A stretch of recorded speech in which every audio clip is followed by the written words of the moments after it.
اگر آپ نہیں کر سکتے تو کون کر سکتا ہے؟ اگر آپ یعنی وہ شیعہ، وہ جوان جس کے پشت پر خدا کی طاقت ہے، وہ جس کی فائل ہر ہفتے امام زمانہ عجل اللہ فرجہ الشریف کو پیش ہوتی ہے، وہ نہیں کر سکتا تو کون کر سکتا؟ بس آزادی ہے، آپ ایک آزاد ملک میں زندگی کر رہے ہیں، آپ جو چاہیں آپ کر سکتے ہیں، آپ جہاں مجلس کرنا چاہیں کر سکتے ہیں، جہاں جو ادارہ بنانا چاہتے ہیں بنا سکتے ہیں، جو تبلیغ کرنا چاہتے ہیں کر سکتے ہیں، پھر کیوں نہیں کرتے ہیں؟ گفتگو کریں، اختلاف ہو جاتا ہے جب ساتھ رہتے ہیں، لیکن آپ اگر طاقتور ہیں اس کا مطلب یہ نہیں ہے کہ آپ کے دل میں جو آئے، آپ کے زبان پر جو آئے وہ کہہ دیں۔ اس کو دھکے دے کے نکال رہا تھا امیر المومنین نے کہا یہ بات صحیح نہیں ہے، وہ شخص پیش میں آیا کہ اس کو تو میں بعد میں دیکھ لوں گا، میں پہلے تجھے دیکھتا ہوں، تجھے حق، اس نے یہ حق دیا کہ ہمارے معاملات میں گفتگو کرے، اور آ کے اس نے امیر المومنین کے گریبان پر ہاتھ ڈال کر سکتا۔ پوری کائنات کا ایک طرف اگر وزن رکھ دیا جائے اور ایمان علی ابن ابی طالب کا وزن ایک پلڑے میں رکھ دیا جائے تو ایمان ابی طالب کا، علی ابن ابی طالب کا پلڑا بھاری ہو جائے۔ دولت کمائی ہے، وہ بھی بلینئر تھے، جتنے باغات آپ نے لگائے ہیں، جو آپ کی آمدنی تھی وہ کسی سے کم نہیں تھی، کوئی اور غنی نہیں تھا، صرف علی غنی تھا، اپنے ہاتھوں سے کما کے غنی تھا، لیکن جو نانے جو کھاتے رہیں۔ اگر اطمینان اور سکون چاہتے ہو تو اطمینان اور سکون صرف اور صرف اور صرف اللہ سے ملے گا، یہ بات طے ہوگا۔ اللہ جتنی زیادہ دنیا ملے گی، جتنی زیادہ دولت ملے گی، جتنا زیادہ اقتدار ملے گا، اتنا تمہارا سکون برباد ہوگا۔ اگر مدینے میں رسالت مآب کے گھر جائیں تو ان کے گھر میں کیا ملیں گے؟ اب میں نام بھی نہیں لے سکتا، ان کو بھی دیکھیے کیا کیا ایکسپیرینس ہے معاشرے کے، کن کن لوگوں کا ایکسپیرینس اتنی عظیم ہستی کو ہے۔ اور حبیب بچہ ہے اور انتہائی اشتیاق میں ہے، انتہائی شوق میں ہے کہ آج رسالت مآب اور امام حسین میرے گھر آ رہے ہیں، میری دعوت پر آ رہے ہیں، بار بار چھت پر جاتے ہیں کہ کب آئے کب آئے۔ وہ چھت سے حبیب گرے اور گر کر ان کی وفات ہو جاتی ہے۔ قاسم گیا اپنے چند دوستوں کے ساتھ، دوبارہ واپس آیا، حملہ کر کے اپنے باپ کا سر چھین لیا اور یہ کہتے ہوئے زین العابدین کے سامنے سے چلا کہ جس شخص کا جوان بیٹا زندہ ہو اس کا سر نوک نیزے پر نہیں رہ سکتا۔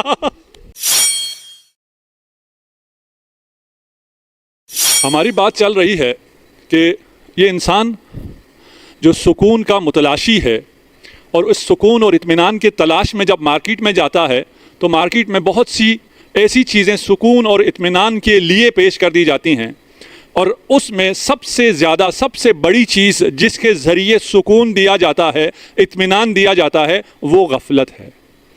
آج مارکیٹ میں غفلت کو بیچا جا رہا ہے۔ آج مارکیٹ میں، اور یہ مارکیٹ میں جب کہہ رہا ہوں تو آپ کو جانے کی ضرورت نہیں ہے، آپ گھر بیٹھے رہیں، پوری مارکیٹ آپ کے گھر میں، آپ کے ڈیوائس میں، آپ کے بچوں تک پہنچ رہی ہے، اور مفت میں آپ کو بہت سی چیزیں فراہم کی جا رہی ہیں۔ کوئی شخص، مخصوصاً یہ مادی دنیا، آپ کو کبھی کوئی چیز مفت فراہم نہیں کرتا۔ پہلے اور چیزیں پروڈکٹ ہوا کرتی تھی، آپ انہیں خریدتے تھے، اب آپ خود پروڈکٹ میں تبدیل ہو گئے ہیں، آپ کو بیچا جا رہا ہے، آپ بکتے ہیں، آپ کے بچے بکتے ہیں۔ ہمیں بیدار ہونے کی ضرورت ہے، ہمیں یہ بات سمجھنے کی ضرورت ہے کہ جس چیز سے سکون حاصل ہوتا ہے وہ ہے جس نے سکون اور اطمینان کو خلق کیا ہے، جو خالق سکون ہے، ہمیں اسی سے سکون تلاش کرنا ہے، اسی سے ہم نے سکون کو لینا ہے۔ اور سکون کی تلاش میں جب ہم نکلے تو ہمیں پتہ چلا کہ سب سے پہلے سکون حاصل کرنے کے لیے ہمیں راضی ہونا ہے، راضی بقضائے الہی ہونا ہے۔ اور حدیث قدسی ہے کہ رضائی بے رضاک، میری رضا تیری رضا میں ہے، اگر تو مجھ سے راضی ہو گیا تو میں تجھ سے راضی ہو جاؤں گا۔ اب تقدیر پر راضی ہونا، قضاء و قدر پہ راضی ہونے کا مطلب آیا یہ ہے کہ ہم ہاتھ پر ہاتھ دھرے بیٹھے رہیں، ہم کوئی عمل نہ کریں، ہم کسی SOPs پر عمل نہ کریں، ہم کوئی احتیاط نہ کریں اور کہیں اگر تقدیر میں ہوا، مجھے کرونا آنا ہوا تو میں افیکٹ ہو جاؤں گا، اگر میری تقدیر میں نہ ہوا تو میں افیکٹ نہیں ہوں گا۔ کیا آیا ایسا ہے؟ نہیں، ایسا ہرگز نہیں ہے۔ اللہ کا بھی ارادہ ہے، آپ کا بھی ارادہ ہے، یہ دونوں ارادے چلتے ہیں، اور آپ کا ارادہ اللہ کے ارادے سے قائم ہے۔ اللہ نے آپ کو صاحب اختیار بنایا ہے، آپ کو مختار بنایا ہے، آپ کو عقل جیسی نعمت دی ہے، آپ کو ارادہ جیسی نعمت سے نوازا ہے، آپ کو یہ شرف دیا ہے کہ آپ ارادہ خدا اور مراد خدا کے درمیان قرار پاتے ہیں۔ اگر خدا ہم سے ایمان چاہتا تکویناً تو ہم سب مومن ہوتے۔ اللہ ہم سب سے ایمان چاہتا ہے لیکن ہمارے اپنے اختیار سے۔ ارادہ خدا اور مراد خدا کے درمیان میں آپ ہیں، اور آپ کو یہ شرف دیا گیا ہے تاکہ آپ اپنے اختیار سے تکامل کا سفر طے کریں۔ بس یہ بات سمجھنا انتہائی ضروری ہے کہ اس کا مطلب یعنی راضی بے قضا ہونے کا مطلب ہاتھ پر ہاتھ دھرے رہنا نہیں ہے. انہم فتیۃ آمنوا بربہم وزدناہم ایمانا. اصحاب کہف کے لیے کہا کہ یہ وہ جوان ہیں جو اللہ پر ایمان لے کے آئے. یہ ایمان لے کر آئے تو اللہ نے ان کے ایمان میں ان کے ہدایت میں اضافہ فرمایا. پہل آپ نے کرنی ہے. آپ اگر پہل کریں گے تو پھر خدا مزید عطا کرے گا. وَرَبَطْنَا عَلَىٰ قُلُوبِهِمْ إِذْ قَامُوا. وَرَبَطْنَا عَلَىٰ قُلُوبِهِمْ, ہم نے ان کے دلوں کو مضبوط کر دیا. کب مضبوط کیا؟ إِذْ قَامُوا, جب انہوں نے قیام کیا. پہل آپ کو کرنی ہے. آپ اگر قیام کریں گے, ہماری قوم و ملت کے اگر چند جوان قیام کر لیں ملک کو سنوارنے کے لیے, اس ملت کو سدھارنے کے لیے, چند جوان اگر سچے دل سے قیام کر لیں تو پھر خدا ان کے پشت پر ہے. اگر ہم اپنی حالت بدلنے کے لیے خود قیام نہیں کریں گے تو پھر خدا کی طرف سے کچھ بھی نہیں ہونے والا. یعنی پہل ہم نے کرنی ہے. ہم نے پہل کرنی ہے, خدا نے پہل کرنی ہے. خدا ہمیں بے شمار نعمتوں سے نواز چکا ہے. تمام تر نعمتیں دینے کے بعد, تمام تر صلاحیت دینے کے بعد, تمام تر حالات کو اور شرائط کو فراہم کرنے کے بعد آپ کو عقل دی, آپ کو قوت دیا, آپ کو ارادہ دیا. اب آپ کی طرف سے اگر حرکت ہوگی تو خدا کی طرف سے برکت آئے گی. وَرَبَطْنَا عَلَىٰ قُلُوبِهِمْ إِذْ قَامُوا. کہاں ہے وہ جوان جو قیام کریں؟ اس انتظار میں نہ رہو کہ اگر ہم دلیر ہو گئے تو ہم قیام کریں گے. نہیں, اگر تم قیام کرو گے تو تم دلیر کر دیے جاؤ گے. اب اس دلیری کے انتظار میں نہ رہیں. جس کو اس بات پر یقین ہے کہ وہ خدا جو کہ قادر مطلق ہے آپ کے پشت پر ہے, اگر آپ کھڑے ہو جائیں تو آپ کے پشت پر خدا ہے, خدا کی نصرت آئے گی, اس کو دلیر ہونے میں دیر کہاں لگتی ہے؟ وہ اس بات کو کیوں سوچتا رہتا ہے پتہ نہیں میں کر سکتا ہوں یا میں نہیں کر سکتا. آپ کیسے نہیں کر سکتے؟ اگر آپ نہیں کر سکتے تو کون کر سکتا ہے؟ اگر آپ یعنی وہ شیعہ, وہ جوان جس کے پشت پر خدا کی طاقت ہے, وہ جس کی فائل ہر ہفتے امام زمانہ عجل اللہ فرجہ الشریف کو پیش ہوتی ہے, وہ نہیں کر سکتا تو کون کر سکتا ہے؟ آپ سے اگر غلطی ہو جائے تو امام آپ کے لیے استغفار کرتے ہیں. آپ کی غلطیوں کا تدارک کرنے کے لیے بھی آپ کے پاس شفیق باپ موجود ہے, مہربان امام موجود ہے. آپ کو کس چیز کا خوف ہے؟ آپ کیوں نہیں کھڑے ہو جاتے؟ آپ کس سے ڈرتے ہیں؟ کون سی ایسی طاقت ہے جو ہمارے جوانوں کو روک سکتی ہے, بڑھنے سے روک سکتی ہے, اس دنیا کو فتح کرنے سے روک سکتی ہے, دنیا کی خدمت کرنے سے روک سکتی ہے, ملک کو سنوارنے سے روک سکتی ہے؟ صرف اور صرف ان کی اپنی کچھ فہمی. وہ اس غلط فہمی میں ہوں کہ خدا نے پہلے کرنا ہے, خدا نے بہت کچھ کر دیا ہے. آپ کو ان نعمتوں سے نوازا ہے جس کا آپ اندازہ ہی نہیں لگا سکتے. آپ کے پاس صحت ہے, آپ کے پاس دولت ہے, آپ کے پاس اختیار ہے, آپ کے پاس آزادی ہے. آپ ایک آزاد ملک میں زندگی کر رہے ہیں. آپ جو چاہیں آپ کر سکتے ہیں. آپ جہاں مجلس کرنا چاہیں کر سکتے ہیں, جہاں جو ادارہ بنانا چاہتے ہیں بنا سکتے ہیں, جو تبلیغ کرنا چاہتے ہیں کر سکتے ہیں. پھر کیوں نہیں کرتے ہیں؟ نہیں تھے, ایسا نہیں تھا کہ آیت تطہیر نازل ہو گئی ہے اس کے بعد امیر المومنین مجبور ہو گئے. نہیں, مجبور نہیں ہوئے. تمام عبادتیں, تمام ریاضتیں, تمام مجاہدت اپنی مرضی سے, اپنے اختیار سے, اپنے زور بازو سے خود امیر المومنین نے انجام دیا ہے. ابھی الحمدللہ کافی اچھا موسم ہو گیا ہے, اور آپ تو میں بھی صحیح بیٹھا تھا لیکن بغیر پنکھے کے یہاں تقریر کرنا ممکن نہیں ہو رہا تھا. اور جون جولائی میں تو اتنی گرمی یہاں ہوتی ہے کہ دن میں باہر نکلنا مشکل ہو جاتا ہے. اور جو زیارتوں پر گئے ہیں کربلا میں, نجف میں, کوفہ میں, اور شدید گرمی پڑتی ہے. اس گرمی میں جب سب سو جاتے تھے, کوئی باہر نہیں نکل سکتا تھا, امیر المؤمنین نماز ظہر کے بعد آ کر 2 نان شعیر کھانے کے بعد کوفہ کی گلیوں میں گھوما کرتے تھے. کسی نے عرض کیا امیر المؤمنین آپ رات عبادت میں بسر کرتے ہیں, دن امور مملکت میں بسر کرتے ہیں, ظہر میں جب سب سو گئے ہیں, سب آرام کر رہے ہیں, سب گھروں میں دبک کے بیٹھے ہوئے ہیں, آپ کیوں یہاں آ جاتے ہیں, شہر میں گلیوں میں کیوں پھرتے ہیں؟ کہا اس لیے کہ اس وقت کوئی مظلوم ایسا نہ رہ جائے جو اپنی آواز بلند کرے اور مجھ تک وہ آواز نہ پہنچے اور میں سوتا رہوں, میں آرام کرتا رہوں. یہ ممکن نہیں ہے. ایک دن امیر المومنین کوفہ کی گلیوں میں ہیں, ایک شخص اپنی بیوی کے ساتھ جھگڑ رہا تھا اور بدزمانی کر رہا تھا, اور اس نے گھر سے دھکے دے کے نکالا. باہر جب آئے امیر المومنین گلی میں تشریف فرما تھے. امیر المومنین نے کہا یہ بات اچھی نہیں ہے, ایسا مت کرو, اپنی بیویوں کے ساتھ نیک برتاؤ کرو. صرف اس شخص سے کہا ہے, ہم سے بھی کہا ہے, ہم سے بھی کہا ہے. ہم سب سے کہا ہے کہ آپ اپنی بیگمات کے ساتھ نیک برتاؤ کریں، ان کے ساتھ اچھی طرح گفتگو کریں. اختلاف ہو جاتا ہے جب ساتھ رہتے ہیں، لیکن آپ اگر طاقتور ہیں اس کا مطلب یہ نہیں ہے کہ آپ کے دل میں جو آئے، آپ کے زبان پر جو آئے وہ کہہ دیں. اس کو دھکے دے کے نکال رہا تھا امیر المومنین نے کہا یہ بات صحیح نہیں ہے. وہ شخص پیش میں آیا کہ اس کو تو میں بعد میں دیکھ لوں گا، میں پہلے تجھے دیکھتا ہوں. تجھے حق، اس نے یہ حق دیا کہ ہمارے معاملات میں گفتگو کرے، اور آ کے اس نے امیر المومنین کے گریبان پر ہاتھ ڈال دیا. علی ابن ابی طالب کے شخص پہ کوئی گریبان میں کوئی ہاتھ ڈالے اور وہ کھڑا رہے، ممکن ہے؟ دوسرے ہی لمحے وہ زمین بوس ہو چکا تھا، اور امیر المومنین نے اسے قابو کیا. شور ہوا، لوگ آئے، اور لوگوں نے جب احترام کرنا شروع کیا اس شخص کا تو اس نے پوچھا یہ کون ہے؟ کہا یہ حاکم ہے، یہ خلیفہ وقت ہے، یہ امیر المومنین علی ابن ابی طالب ہیں. اس شخص نے معافی مانگی کہ مجھے معاف کر دیجئے. امیر المومنین نے کہا جاؤ اپنی بیگم سے معافی مانگو. یہ تو کریم ہے نا، یہ تو کریم امام ہے. بغیر معافی مانگے معاف کر دیا، کہا جاؤ اپنی بیگم سے معافی مانگو. اب ہم نے بھی سن لیا، ہم نے امیر المومنین کی بات سنی ہے نا. اگر کسی بھی شخص سے کوئی بھی زیادتی اپنے بیوی کے حق میں یا کسی بھی ضعیف کے حق میں ہوئی ہے، وہ جائے آج جا کر معافی مانگے. معافی مانگنے سے آپ چھوٹے نہیں ہو جاتے، معافی مانگنے سے آپ بڑے ہو جاتے ہیں. معاف کرنے سے آپ بڑے ہو جاتے ہیں. اگر مجھے موقع ملا اس موضوع پر میں مفصل گفتگو کروں گا کہ کتنی عظمت ہے معاف کرنے کی اور کتنا سکون ہے معاف کرنے میں.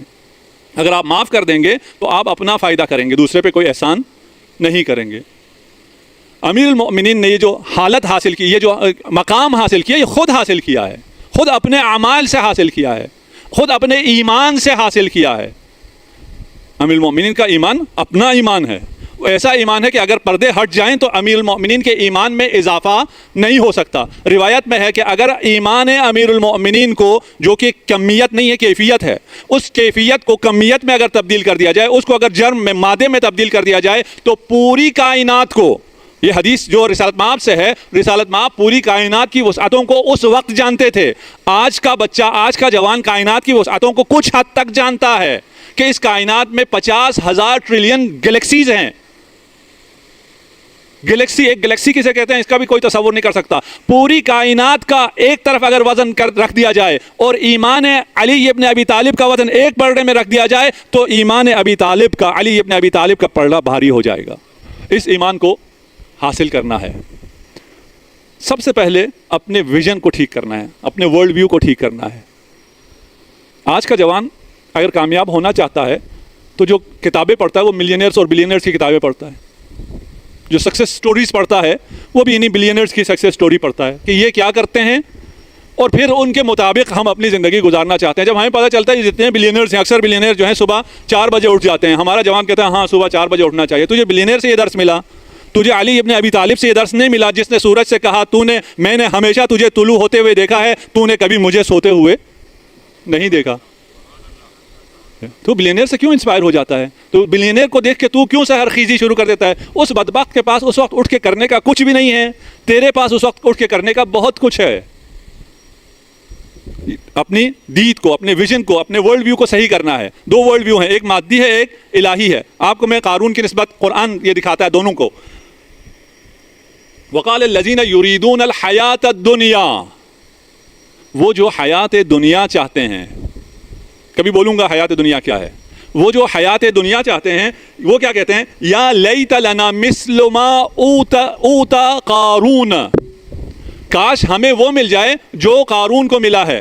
قال الذین یریدون حیات الدنیا، اس کے مقابل میں کیا ہے؟ قال الذین اوتوا العلم، یعنی وہ لوگ جو یریدون حیات الدنیا وہ کون ہیں؟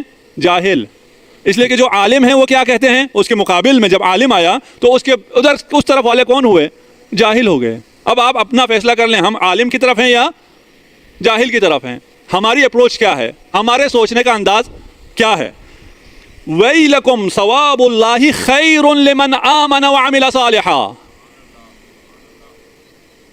دنیا دار کہتے ہیں جو دنیا چاہتے ہیں، حیات دنیاوی چاہتے ہیں، دنیا چاہتے نہیں، حیات دنیاوی چاہتے ہیں، جو پس زندگی گزارنا چاہتے ہیں، وہ بے وقوف اور جاہل لوگ کہتے ہیں کاش دولت قارون ہمیں مل جائے. اور جو علم رکھتے ہیں وہ کہتے ہیں کاش صفت ہارون ہمیں مل جائے. کتنا فرق ہے قارون اور ہارون میں. وہ کہتے ہیں وہ جو تم دیکھ رہے ہو وہ کچھ بھی نہیں ہے. ثواب اللہ خیر لمن آمن وعمل صالحا. اگر تم اللہ کا ثواب حاصل کرو اور ایمان لے کر آؤ اور عمل صالح کرو تو جو سکون تمہیں ملے گا، جو آرام تمہیں ملے گا، وہ قارون کو تصور بھی اس نے اس کا نہیں کیا ہوگا۔ اب ہم کس طرف ہیں؟ ہم قارون کی طرف ہیں یا ہارون کی طرف؟ ہمیں دولت چاہیے یا ہمیں علم چاہیے؟ ہم اس بات کے بالکل خلاف نہیں ہے کہ آپ دولت نہ کمائیں۔ اگر کوئی شخص رسالت مآب کے پاس آتا اور وہ رسالت مآب سے کوئی چیز طلب کرتا اور رسالت مآب پوچھتے یہ کرتا کیا ہے، اور لوگ بتاتے یہ بہت اچھی عبادت کرتا ہے، سب کچھ کرتا ہے، لیکن ہے بے روزگار، تو رسالت مآب کہتے تھے یہ میری نظروں سے گر گیا۔ مومن بے روزگار نہیں ہو سکتا، مومن کام نہ کرے نہیں ہو سکتا، مومن نہ کمائے نہیں ہو سکتا۔ اس کا مطلب یہ نہیں کہ نہ کماؤ، خوب کماؤ۔ علی ابن ابی طالب خود بلینئر تھے۔ علی نے اپنے ہاتھوں سے جو عبادت کی ہے، جو کمایا ہے عبادت میں، وہ اپنی جگہ، جو ہاتھ سے دولت کمائی ہے وہ بھی بلینئر تھے۔ جتنے باغات آپ نے لگائے ہیں، جو آپ کی آمدنی تھی وہ کسی سے کم نہیں تھی، کوئی اور غنی نہیں تھا، صرف علی غنی تھا، اپنے ہاتھوں سے کما کے غنی تھا۔ لیکن جو نانے جو کھاتا تھا، کوہنا لباس پہنتا تھا، وہ الگ مسئلہ ہے، کماتا تھا لیکن حیات دنیاوی اختیار نہیں کرتا تھا۔ ایک پرسکون زندگی کے لیے ہمیں راضی ہونا ہے بے رضائے رب۔ اتنی خوبصورت زندگی ہو جائے گی آپ کی، اتنی خوبصورت کہ قابل تصور نہیں ہے، قابل وصف و بیان نہیں ہے۔ میں بیان نہیں کر سکتا، کہہ نہیں سکتا کہ آپ کتنی خوبصورت زندگی گزاریں گے، نہ ہی آپ کسی اور کو بتا سکتے ہیں۔ ایک ایسی حالت ہے جسے آپ خود انجوائے کریں گے۔ کس صورت میں؟ اگر آپ راضی بے رضائے رب ہو جائیں۔ اچھا، میں آخرت کا ایک بتا دوں، اور ہم نے پہلے کہا ہے کہ دنیا اور آخرت ایک ہے، ایسا نہیں ہے آخرت میں سکون ہو اور دنیا میں سکون نہ ہو۔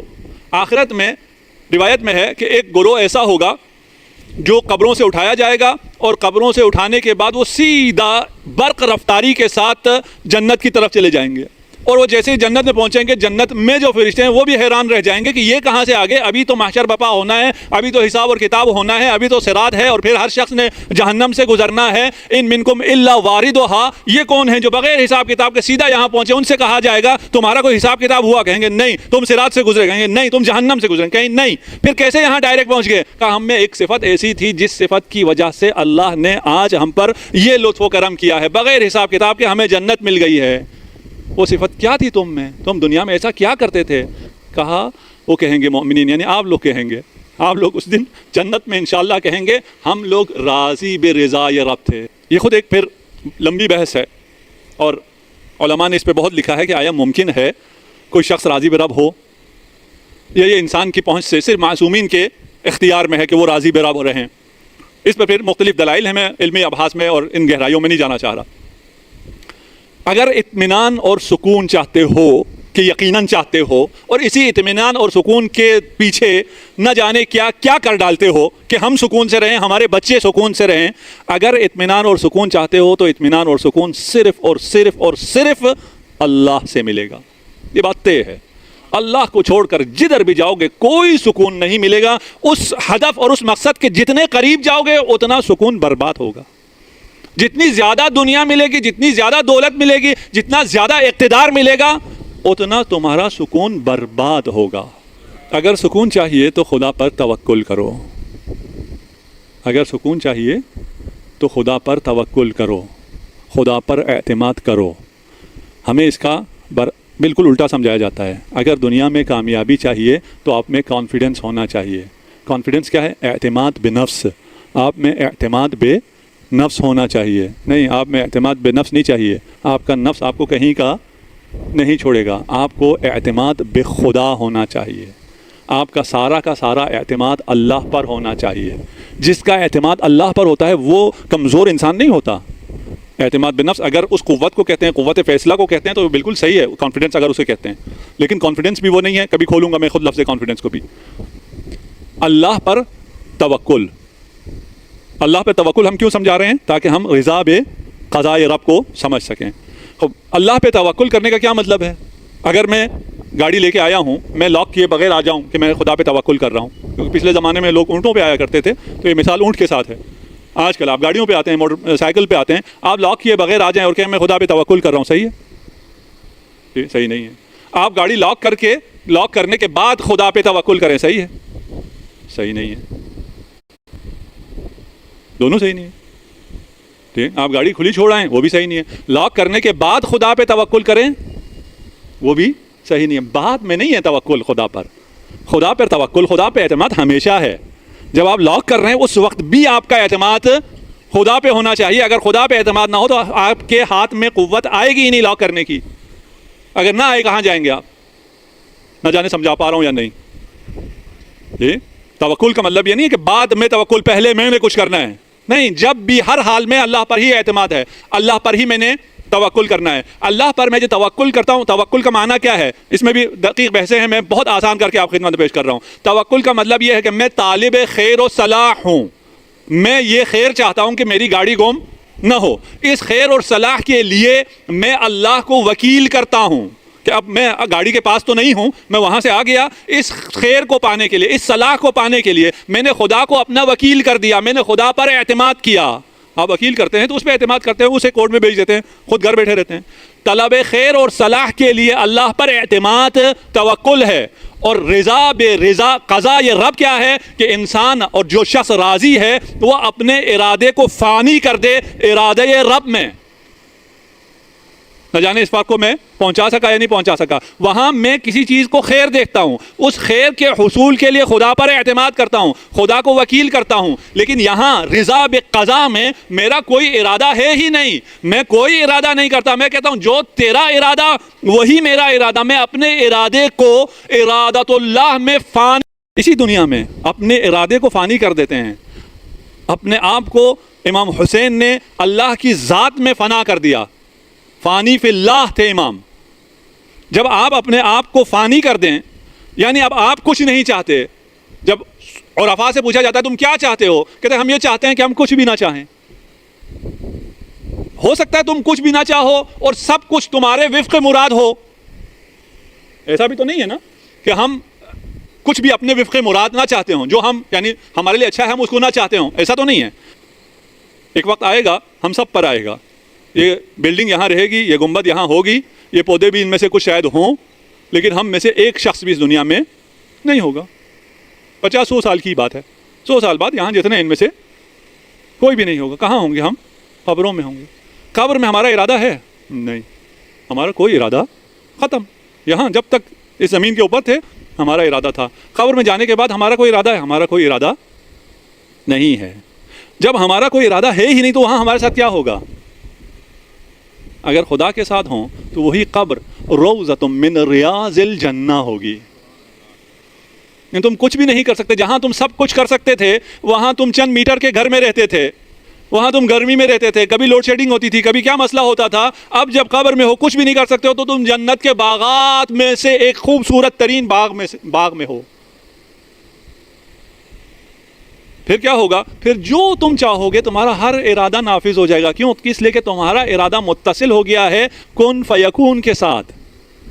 اگر متصل ہو جاؤ خدا کے ساتھ، نہ جانے میری باتیں پہنچ رہی ہیں نہیں پہنچ رہی، اور اس لائٹ کی وجہ سے مجھے آپ نظر بھی نہیں آ رہے. یہاں لائٹ بھی کم ہے تو میں آپ کے چہرے کے تاثرات بھی نہیں پڑھ سکتا کہ میں اس کے مطابق زیادہ شرح کروں یا کم گفتگو اور اختصار پر اکتفا کروں. اور الحمدللہ آپ بولتے بھی نہیں ہیں جو میرے لیے بہت اچھا ہے. وقت پھر آ گیا اور آج میں کچھ باتیں پیش کرنا چاہ رہا تھا. مسئلہ یہ ہے کہ ہمیں اپنے جوانوں کو بھی سمجھنا چاہیے اور ان کے لیے مشکلات بہت زیادہ ہیں. ہمیں اگر راضی بقضائے رب ہونا ہے تو ہمیں نماز پڑھنی ہے، اول وقت نماز پڑھنی ہے، نماز کو سمجھ کے پڑھنا ہے. نماز کا مطلب یہ ہے کہ ان الصلاۃ تنہی عن الفحشاء والمنکر، فحشاء اور منکر سے بھی ہمیں دور رہنا ہے. لیکن آج کل کے اس معاشرے میں ایسا ممکن نہیں ہے. آپ ہمیں لوگ کہتے ہیں کہ آپ بہت اچھی جگہوں میں رہتے ہیں، اچھے معاشرے میں رہتے ہیں، آپ کو پتہ ہی نہیں ہے معاشرہ کیسا ہے. میں لندن میں کچھ جوانوں کے ساتھ تھا تو انہوں نے ایسی باتیں جیسے آپ سے کر رہا ہوں ایسی باتیں کر رہا تھا. کہا تم کسی اور دنیا سے آئے ہو اس لیے اس قسم کی باتیں کر رہے ہو، تم نے ہماری دنیا دیکھی ہی نہیں. ہم کس دنیا میں کیا بھگت رہے ہیں اور تم اس قسم کی عجیب عجیب باتیں کرتے ہو. ٹھیک، میں نے کہا میں نے جو دیکھا ہے وہ تو چھوڑ دو، میں تجھے رسالت مآب صلی اللہ علیہ وآلہ وسلم کے گھر لے جاتا ہوں. اگر مدینے میں رسالت مآب کے گھر جائیں تو ان کے گھر میں کیا ملیں گے؟ اب میں نام بھی نہیں لے سکتا. ان کو بھی دیکھیے کیا کیا ایکسپیرینس ہے معاشرے کے، کن کن لوگوں کا ایکسپیرینس اتنی عظیم ہستی کو ہے. تم اس درخت کی طرح بن جاؤ جو درخت کھاد سے فائدہ تو اٹھاتا ہے لیکن کھاد کی بو اس میں شامل نہیں ہوتی، نہ اس کے پتوں میں، نہ اس کے رنگ میں، نہ اس کے بو میں، نہ اس کے پھل میں. بلکہ جتنی زیادہ بدبودار کھاد زیادہ ہوگی اس کا پھل اتنا ہی زیادہ شیرین اور میٹھا ہوگا. معاشرے کی گند سے فائدہ اٹھاؤ اور اس گند سے خوشبودار درخت میں تبدیل ہو جاؤ. معاشرے کا گند تمہیں روکتا نہیں ہے. الذاکر جو کہ ذکر کر رہا ہے, الذاکر فی الجاہلین, جوہلا میں ذکر کرنے والا, کمقاتل فی سبیل اللہ, اللہ کی راہ میں جہاد کرنے والے کے برابر ہے. سلوک کے لیے مقدس زبان, جسے یہ زمانہ بہت مقدس زمانہ ہے, مقدس زمان کے ساتھ کیا چاہیے؟ نامقدس مکان. مقدس زمان چاہیے, نامقدس مکان چاہیے, یعنی ناپاک مکان چاہیے, برا معاشرہ چاہیے. برے معاشرے سے آپ تکامل کر سکتے ہیں, آپ عروج کر سکتے ہیں. شرط یہ ہے کہ آپ کو خود سیدھا رہنا ہے. آپ اگر راہ راست پر نہ ہو, آپ اگر مستقیم نہ ہو, آپ اگر سیدھے نہ ہوں, تو پھر برا معاشرہ آپ کو بھی جھکا دیتا ہے. لیکن اگر آپ سیدھے ہوں, آپ اگر تیر کی طرح سیدھے ہوں, تو کمان جتنا زیادہ ٹیڑھا ہوتا جائے گا آپ اتنی زیادہ طاقت سے جائیں گے. کمان کو ٹیڑھا ہونا چاہیے, تیر کو سیدھا ہونا چاہیے. تیر اگر یہی کہتا رہے, یہی گلا کرتا رہے, یہ کمان بہت ٹیڑھی ہے, میں کیسے پرواز کروں؟ بھائی معاشرے نے ٹیڑھا ہونا ہے. اور مثالی مومن کون ہے قرآن کی نظر میں؟ کون ہوگا مثالی مومن؟ جی, قرآن نے مثالی مومن کسے قرار دیا ہے؟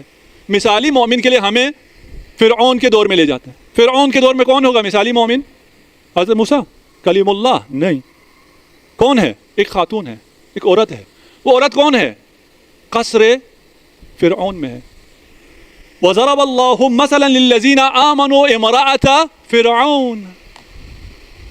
قرآن کی نگاہ میں مثالی مومن, مثالی مومنہ ہے, ماڈل مومن, ماڈل مومنہ ہے. وہ بھی کہاں ہے؟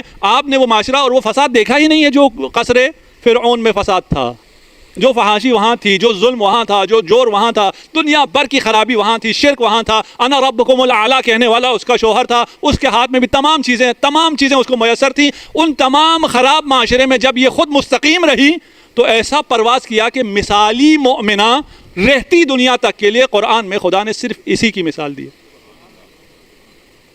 ہمارے معاشرہ کو اتنا خراب نہیں ہے. آپ ہو سکتا ہے کہ اچھا اتنا خراب نہیں ہے تو پھر ہم اتنے تکامل نہیں کر سکتے. جو کمزور لوگ ہیں, جو ایمان ضعیف ہے, جنہوں نے اپنے آپ کو نہیں بنایا, ہاں وہ نہیں جا سکتے. ان کو ان معاشروں سے, فساد سے بچنا ہے. برے معاشروں سے والدین اپنے بچوں کو بچائیں, والدین اپنے بچوں کا خاص خیال رکھیں. یہ ابھی بہت زیادہ, کیا کہوں میں, اس لفظ بھی نہیں بول سکتا, اتنا زیادہ خطرے میں ہیں. یہ بچے آپ کے ساتھ ہیں لیکن آپ کے ساتھ نہیں ہیں. ان کے پتہ نہیں کون کون دوست ہیں. یہ بالکل ایک مجازی ورچوئل ورلڈ میں ان کو لے کے جایا جا رہا ہے اور ہمیں خبر ہی نہیں ہے. ان کی گیمز, ان کی ایپس, ان کا دیکھنا, ان کا اٹھنا, ان کا بیٹھنا. جوان ناراض ہو رہے ہوں شاید, یہ بچے, آپ ناراض نہ ہوں. ان پر نظر رکھنے کی ضرورت ہے. ابھی رات اندھیرا ہے, بچے ساتھ ہیں, اس اندھیرے میں اس باغ میں آپ اکیلے چھوڑ دیں گے نا؟ اس بالکل سیکیور ہے, ادھر کوئی بھی نہیں آئے گا, پھر بھی نہیں چھوڑیں گے. اس دیوار سے باہر چھوڑ کے آ جائیں گے آپ اپنے بچے کو کہ بچے تھوڑا دیر ذرا گھوم لینا, میں مجلس سن کے آتا ہوں؟ نہیں چھوڑیں گے. تو پھر اکیلے موبائل کے ساتھ کیوں چھوڑ دیتے؟ موبائل اس گارڈن سے, اس کے باہر کی دنیا سے بہت زیادہ وحشتناک ہے.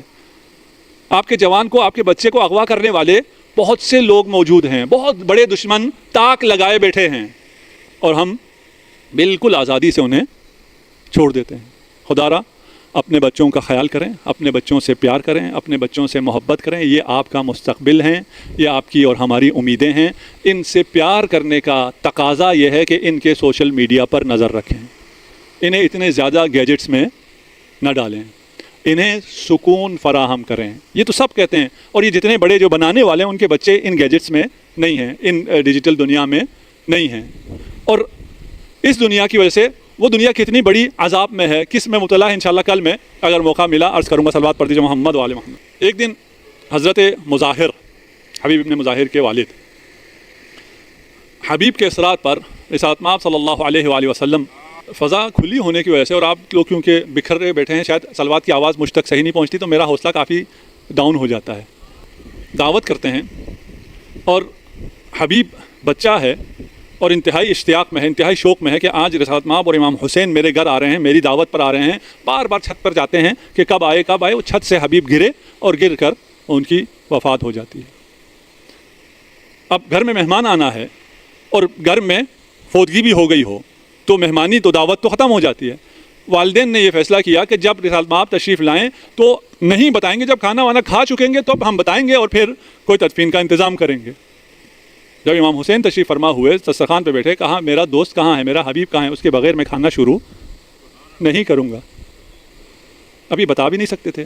اتنے میں امام حسین نے آواز لگائی, اے حبیب تم کہاں ہو, آ جاؤ. حبیب نے وہاں سے پردے کے پیچھے سے آواز لگائی, لبیک یا میرے آقا, آپ کا غلام حاضر ہے. حسین کی آواز پر لبیک کہنے والا یہ بچہ ایک دفعہ پھر حسین کا خط پاتا ہے,